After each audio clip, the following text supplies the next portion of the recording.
할렐루야. 감사합니다. 먼저 하나님 말씀을 읽고 시작하겠습니다. 창세기 26장 19절로 25절을 봉독해 올리겠습니다.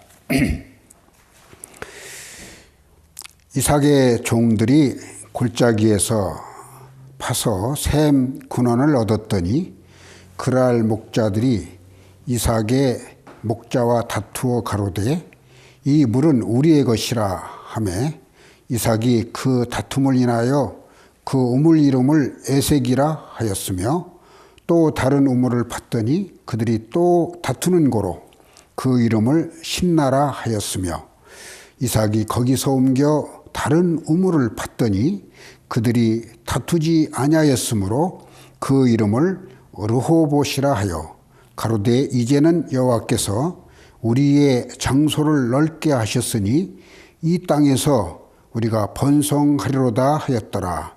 이삭이 거기로부터 부엘세바로 올라갔더니.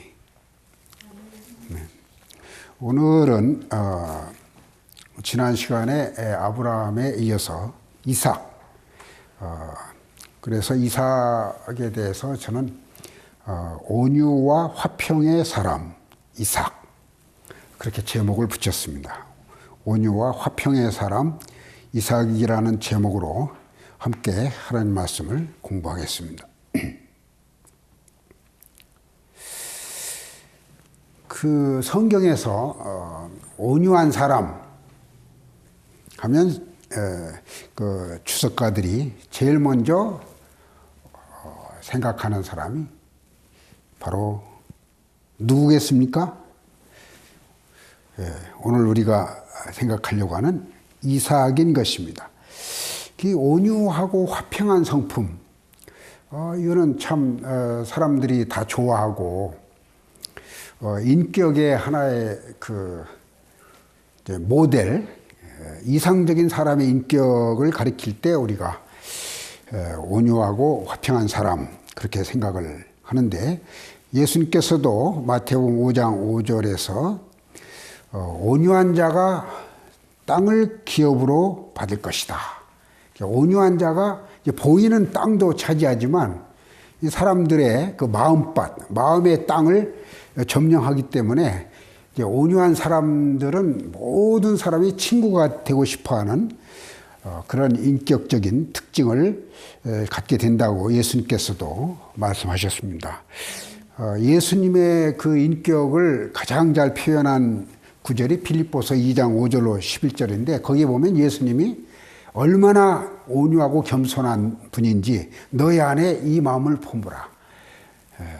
곧 그리스도 예수의 마음이니 그는 근본 하나님이지만 사람과 같이 되어서 사람의 모양으로 나타나셔서 죽기까지 십자가를 지심으로 낮아지시고 그런 온유와 겸손을 보여줬을 때 사람들이 그를 만왕의 왕이라, 주님이라 이렇게 받들고 섬긴다 하는 그런 그 빌립보서 2장 5절의 말씀을 우리가 생각하는데, 그래서 온유하고 화평한 성품을 가진 사람은 정말 하나님이 기뻐하실 뿐만 아니라 사람들도 존경하고 환영하는 그런 좋은 인품인 것입니다.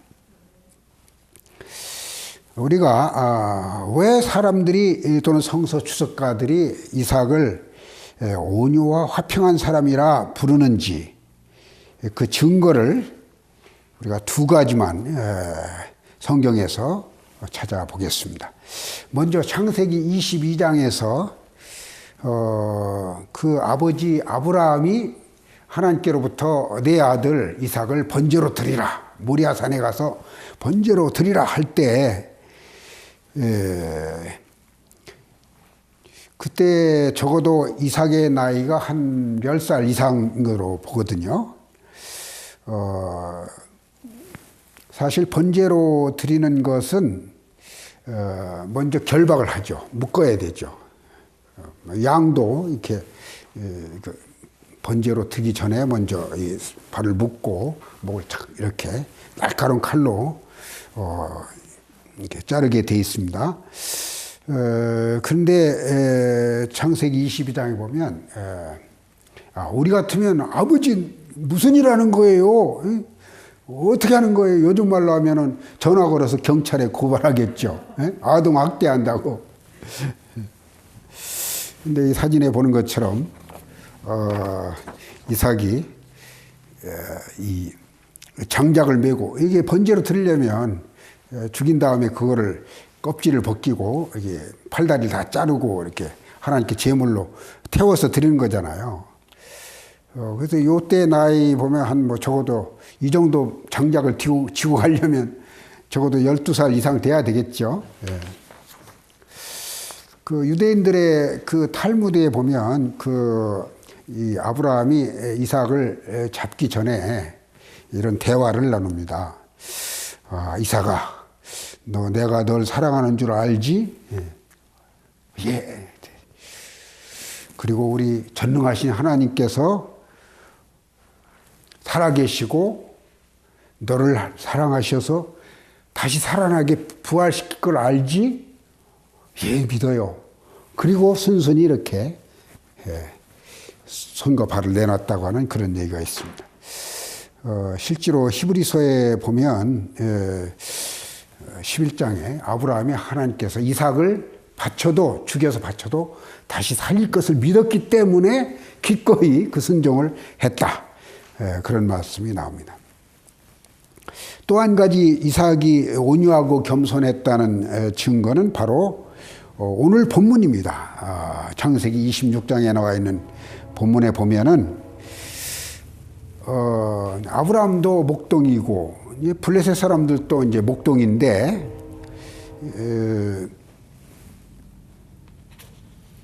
이 사진을 제가 안 보여드렸네.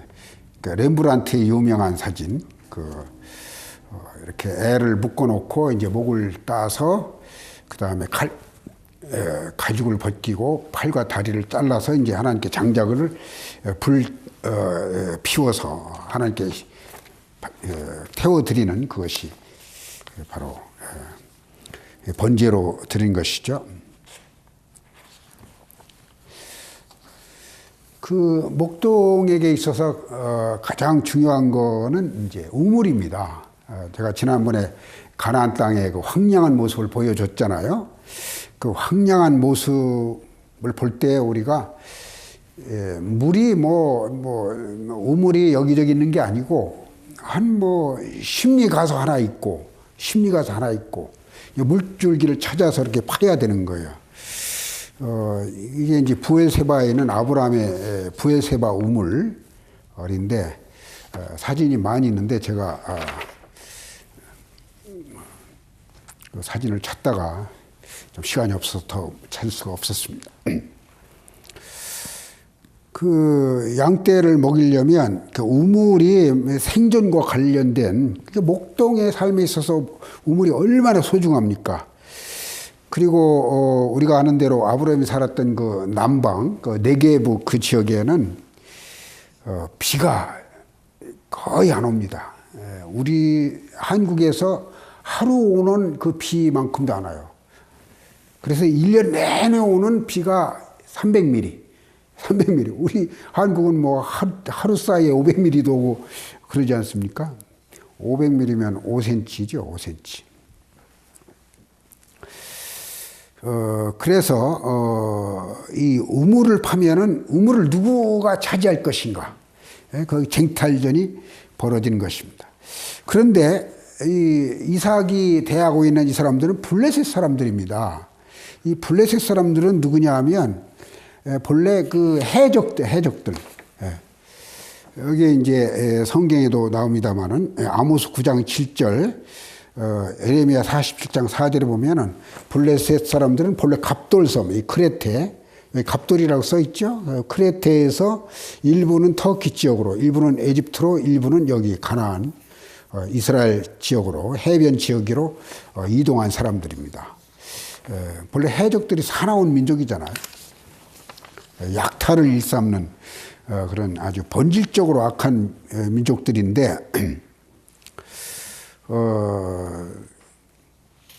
그리고 나중에 보면 이스라엘과 철천지 원수가 돼요. 지금도 그 팔레스티나가 본래 필리스틴, 블레셋 사람들이 그 땅에 살기 때문에 그 팔레스티나라고 그렇게 부르죠. 아랍 사람들 얼마나 그 사나운 사람들이 많습니까? 그러니까 이삭이 우물을 하나 파면은 블레셋 사람들이 와서 그걸 막 뺏어가는 거예요.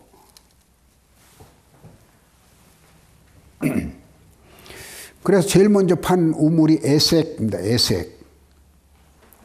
에섹이라는 말은 히브리 아샤크라는 말인데 이거는 영어로 extort, oppress, 착취하고 강탈하는 그런 행위를 그 아샤크라고 그러냐. 그 에섹 원래는 에섹이 아니고 에섹. 그러니까 블레셋 사람들이 얼마나 악한 일을 하는가를 보여주는 겁니다. 그래서 이삭이 그걸 생각해서 이 블레셋 사람들이 막 착취하고 강탈하는 식으로 자기가 판 우물을 이삭은 이제 숫자가 작으니까 그 양보를 하는 거죠. 그래서 또 멀리 한 30리 가서 또 우물을 하나 팠어요. 물구멍을 찾아가지고. 그랬더니 거기도 또 쫓아와서 이 블레셋 사람들이 이거 우리 거야, 내 거야 하면서 억지를 부리면서 강탈하는 거예요. 그 시트나라는 말은 여기서 사탄이라는 말이 여기서 나오죠. 사탄이라는 말은 이게 그 adversary, 영어를 찾으면 이제 to act as adversary, 대적하는 거죠. 원수처럼 달려드는 거예요. 포악한 사람들이죠. 그래서 이삭이 그 우물 이름을 또 시트나, 신나라고 부르고 거기를 또 떠나는 거예요. 그럼 가질 테면 가죠. 난 너희들하고 싸우고 싶지 않다. 그리고 그 다음에 또 한 30리 가서 우물을 파는데, 거기는 땅이 넓고, 더 이상 블레셋 사람들이 쫓아오지 않을 것 같아요. 그래서 그 이름을 르호봇. 그 르호봇이라는 말은 라합이라는 말은 넓다, broad, wide. 나중에 그 기생 라합의 이름이 라합도 하여튼 뭐 라합도 아마 마음이 넓은 여자였던가 보죠. 거기서 라합이라는 이름이 나오죠. 그런데 나중에는 이삭이 르호봇도 포기합니다. 다 가져라. 아무래도 그 마음이 불안해요. 블레셋 사람 또 올 것 같아. 그래서 어디로 이동하느냐 하면 부엘세바로 이동한 것입니다. 부엘세바는 그 아버지가 봤던 우물이죠. 그러니까 지금 이 사진을 보면은 지금 이삭이 그 블레셋과 이렇게 다투었던 지역이 요 그랄 지역입니다. 그랄 지역에서 부엘세바가 여기에요. 이 먼 거리를 한 50리에 되는 그 50마일 먼 거리를 이동을 해서 완전히 피하는 거예요. 뭐 다 가져라 하고 이제 부엘이라는 말도 우물이라는 뜻입니다. 7개의 우물. 지금도 아까 제가 드린 그 우물 사진이 그 부엘세바의 우물입니다. 이삭은 본래 온유한 성품을 갖고 있어요. 이삭이라는 이름이 뜻이 뭔지 아시죠? 사라가 이삭을 낳았을 때 왜 이름을 이삭이라고 했습니까? 아브라함이? 사라가 웃었다. 그러니까 90세 된 89세 때죠. 사라 89세 때 손자들이 와서 이제 아들을 낳을 텐데 그 이름을 이삭이라 하라. 그러니까 내가 80대 노인이 무슨 애냐 하면서 깔깔깔깔 웃었다 그래가지고 그 이름이 이츠하크. 그 이스라엘의 수산 가운데 이름이 이츠하크 라빈, 이삭 라빈. 이츠하크라는 말은 착착 웃었다는 그런 그 의태어의 일종입니다. 그래서 본래 웃음이 많은 사람이고, 웃으려면 뭐 악한 마음 가지고 웃을 수 있습니까? 스마일하는 사람은 침 못 뱉는다고 온유한 성품을 가진 사람이 웃을 수가 있는 것입니다. 절대로 남과 다투려고 하는 그런 성품을 이삭은 거절하고 좋지 않은 것으로 그렇게 본 것입니다. 그래서 이 천성이 온유하고 화평한 이런 성품을 갖고 있는 것이 이삭인데, 그렇기 때문에 이제 아버지가 자기를 죽이려고 해도 아버지 나는 뭐 마음대로 하십시오. 또 블레셋 사람들이 원수가 와서 너 하면서 우물을 빼앗으려고 할 때도 이렇게 다 양보를 하는 그런 모습을 보게 되는 것입니다. 그래서 하나님께서 나중에 그 보면은 창세기 26장 그 뒷부분을 보면은 나중에는 블레셋 사람들이 아비멜렉이라는 왕과 그 신하 친구, 왕의 친구는 신하죠. 뭐 우정승, 좌정승, 아웃삿과 군대장관 비골, 그 육군 참모총장 이 셋이 와가지고 이삭에게 야, 참 우리들 좀 잘 봐줘라. 우리가 보니까 너는 분명히 28절에 하나님이 너와 함께하는 걸 우리가 분명히 보았고, 너는 정말 하나님께 복받은 사람이라고 우리가 인정한다. 우리하고 평화 조약을 맺자.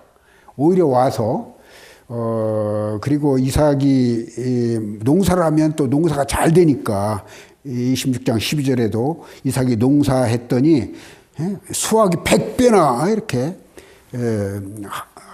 한 가마를 수확할 때서 100가마니를 수확하는 그런 걸 보고 이 블레셋 사람들이 너무나 감동을 해서 와서는 무릎 꿇고 우리와 조약을 맺자. 평화 조약. 마치 미국과 우리나라가 평화 조약 맺듯이 그런 것을 볼 수 있습니다. 이삭은 어디에서 이와 같은 온유와 화평의 성품을 배웠고 또 그런 성품을 갖게 됐는지, 그 비결이 무엇인지 우리가 궁금한 것입니다. 첫째로 이삭은 아버지를 잘 만났어요. 아버지가 온유하고 겸손한 성품을 갖고 있었기 때문에 아버지로부터 그런 성품을 물려받은 것입니다. 그래서 부모의 성품을 자녀들이 물려받게 돼 있죠. 실제로 아브라함은 지난 시간에 말씀드린 바와 같이 자기 조카 롯과 함께 이 가나안에서, 그러니까 베델에서 이 한쪽은 요단 계곡이 내려다 보이고 한쪽은 이쪽 가나안 서편 예루살렘과 이런 그 땅이 있을 때 그 롯의 목자와 아브라함 목자가 다투니까 아브라함이 양보를 하는 거예요. 네가 먼저 선택해라. 내가 우하면 내가 좌하고 내가 좌하면 내가 우하겠다. 그래서 롯이 저쪽 요단들을 때리다 보니까 요단강이 있으니까 얼마나 풍요롭습니까? 소돔과 고모라를 선택하죠. 아브라함은 그런 그 온유한 성품, 온유해야 겸손해야 양보를 하는 거 아닙니까? 거기에서 이삭이 아버지에게로부터 그런 성품을 물려받았다고 보는 것입니다. 그래서 그 아버지의 그 아들이라는 말이 있고 또 부전자전이라는 말이 있습니다. 그래서 좋은 온유하고 겸손한 부모를 만나는 것이 얼마나 소중한 일인지 모릅니다. 또 하나의 이삭이 온유 겸손한 성품을 가질 수 있었던 비결은 바로 기도인 것입니다. 기도. 창세기 24장 63절에 보면 거기에 24장은 그 아브라함이 그 종 엘리에셀을 시켜서 고향인 하란에 가서 이삭을 장가를 드려야 되겠는데 결혼을 해야 되는데 나이가 40인데도 아직 결혼을 안고 있으니까 자기 종을 보내서 거기에서 그 신부감을 좋은 사람을 불러와라.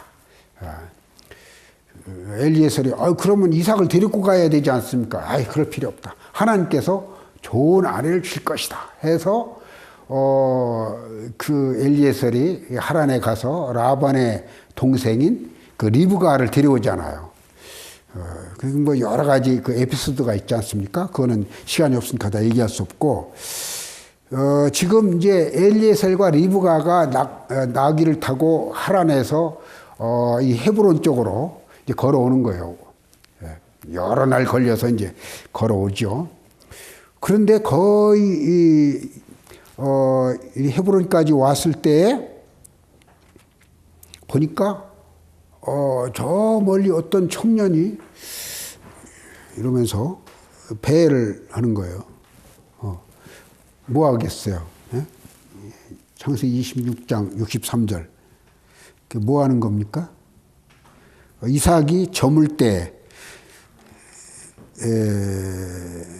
밖에 나가서 묵상하다가 눈을 들어 보매 약대들이 오는지라. 리브가를 태운 엘리에셀의 낙대가 멀리서 오는 거예요. 그러니까 묵상했다는 말은 하나님께 기도하는 거죠.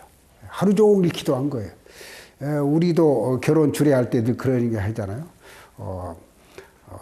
바다에 나갈 때는 한 번 기도하고, 전쟁에 나갈 때는 2번 기도하고, 결혼할 때는 몇 번? 3번 기도하라.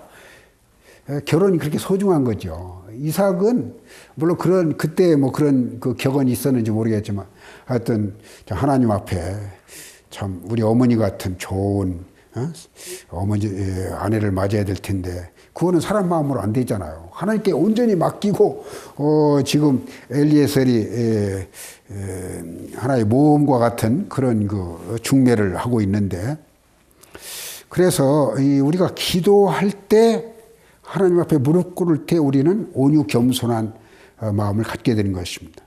기도하려면 먼저 하나님께 회개를 해야죠. 자기 악함을 회개해야 되고 죄를 회개해야 되고, 그러다 보면 마음이 점점 이렇게 성품이 온유해지고 이제 생각이 행동을 낳고 행동이 습관을 낳고 습관이 운명을 바꾼다 하는 격언에 있는 것처럼 이삭은 그와 같은 그 온유한 생각에서 그런 그 습관을 갖게 되고 더 나아가서 자신의 아주 행복을 얻게 되는 것을 볼 수 있습니다. 또 한 가지 그 이삭이 기도하는 모습은 그 창세기 25장에 나옵니다. 25장에 그 이제 리브가와 결혼을 했는데 이 잉태를 못 하는 거예요. 애를 못 낳는 거예요. 그 창세기 25장 20절에 보면은 이삭이 40세에 리브가를 결혼했습니다. 아내를 삼았으니. 그러나 이삭이 그 아내가 잉태하지 못하므로 한 10년 걸려도 애를 못 낳으니까 그를 위하여 아내를 위하여 여호와께 간절히 간구하매 여호와께서 그 간구를 들으셨으므로 그 아내 리브가가 잉태하였더니, 우리 목사님들 그 설교 가운데 자주 그런 얘기 나오냐. 어떤 권사님이 또는 집사님이 애를 5년 동안 10년 동안 못 낳았는데 하나님께 기도했다. 그래서 결국은 안수를 했고 뭐 믿음으로 아멘하고 받아들이더니 나이 40된 여자가 애를 낳았다. 그런 얘기를 우리가 많이 듣게 되는 것입니다. 이삭은 정말 성경에 있는 대로 이사야 53장에 있는 것처럼 털 깎는 자 앞에 온순한 양같이, 그 양이 이 목자가 털을 깎을 때 때로는 가위가 이 살을 찌를 때도 있다는 거예요. 그럴 때 이렇게 약간 움직이고 조용히 있는 그것이 이제 양의 성품이죠. 그래서 하나님께서 제물을 받으실 때 어떤 제물을 가장 많이 받으셨어요? 양. 희생제물에 가장 적합한 동물이 양인 것입니다. 이 양처럼 온유할 때 하나님도 기뻐 받으시지만 또 사람들도 그런 사람을 환영하게 된 것입니다. 그래서 구약 학자들은 그 구약 성경에서 예수님의 모형을 가장 잘 닮은 사람이 누구냐? 대체로 이제 두 사람을 꼽습니다. 첫째가 이삭이고 또 하나는 요셉입니다. 요셉은 제가 나중에 또 말씀을 드리겠습니다. 왜 그러냐면 이삭은 털 깎는 자 앞에 양처럼 온유한 그런 모습, 그분이 예수님이잖아요. 예수님께서 십자가에 지실 때 그 로마 병정이 그렇게 매를 치고 뭐 학대를 했지만 온유하게 다 그거를 다 받아들이셨지 않습니까? 이삭은 아버지의 칼 앞에서도 잠잠히 아버지 마음대로 하십시오. 나는 아버지의 말을 믿습니다. 그런 온유한 성품을 보여준 걸 볼 수 있습니다. 또 예수님께서 십자가에 달리실 때 그 십자가 형틀을 짊어지고 골고다로 올라가셨지 않습니까? 근데 아까 제가 사진에 보여준 것처럼 이삭도 그 장작을 자기를 태울 장작을 자기가 메고 모리아산에 올라가기 때문에 예수님과 이삭은 닮은 거예요. 또 나중에 예수님 십자가에 못 박히는 그 모리아산이 어디예요? 골고다. 거기가 예루살렘이 모리아산인 것입니다. 또 이삭도 아버지가 얘기하는 대로 부활을 믿고 기꺼이 자기가 아버지 앞에 무릎을 꿇은 것처럼 예수님께서도 부활을 믿고 자기가 십자가의 죽음을 감수를 했는데 이삭도 결국은 부활한 것과 똑같죠. 죽이려고 했으니까. 예수님도 또 부활하신 걸 보면 이삭과 또 하나님께서 사실은 이삭을 아브라함이 드리는 걸 보고 나도 내 아들을 인류를 위해서 바칠 수 있다는 그런 하나님의 그 다짐이 있었다. 뭐 그런 해석도 우리가 볼 수 있게 된 것입니다. 그래서 이삭은 화평케 하는 자의 또 온유한 자의 모범이 되었고 마태복음 5장 5절과 9절인 것처럼 마음이 온유한 자는 땅을 차지할 뿐만 아니라 또 화평케 하는 자는 하나님의 아들이라 부를 것이다. 하나님의 아들 예수님, 하나님과 인간 사이를 화평케 한 온 싸우는 사람들 사이에 십자가가 가면은 또 화평케 되듯이 이 예수님과 이삭은 화평케 하는 자라는 그런 별명을 좋은 이름을 갖게 된 것입니다.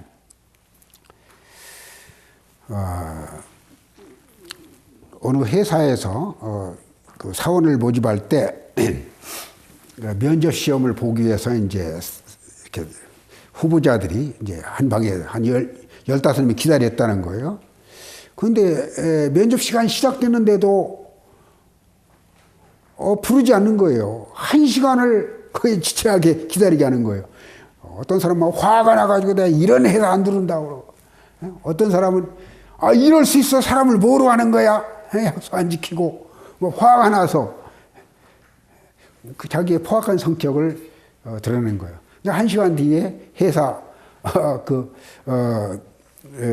과장이 나와서 자 면접 끝났습니다. 가십시오 그러는 거예요. 그러니까 몰래 카메라로 이거를 다 이렇게 찍은 거죠. 어떤 사람이 온유하게 기다리는지 어떤 사람이 화를 내는지. 그래서 여러분께서도 참 이 온유한 성품은 사람들에게도 사람의 마음을 차지할 수 있는 땅을 얻는 그런 기쁨이 있고 또 하나님께서도 온유한 자에게 참 천국의 땅을 주실 것입니다. 그래서 이삭이 한 것처럼 기도를 많이 하십시오. 사도 바울처럼 항상 기도하고 사무엘처럼 내가 기도 쉬는 죄를 범치 않겠다. 항상 그런 마음으로 하나님 앞에 설 때 우리도 이삭처럼 이와 같은 참 온유하고 겸손한 성품을 갖게 될 것입니다. 다음 시간에 뵙겠습니다. 감사합니다.